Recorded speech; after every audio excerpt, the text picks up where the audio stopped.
Hello mga bes! Kain po tayo.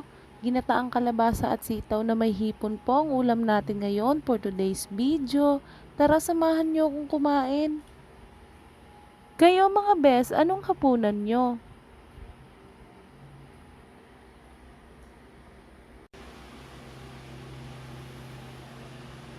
Salamat sa panonood. Salamat din sa mga palaging sumusuporta at nag-share ng aking video. God bless po sa inyo.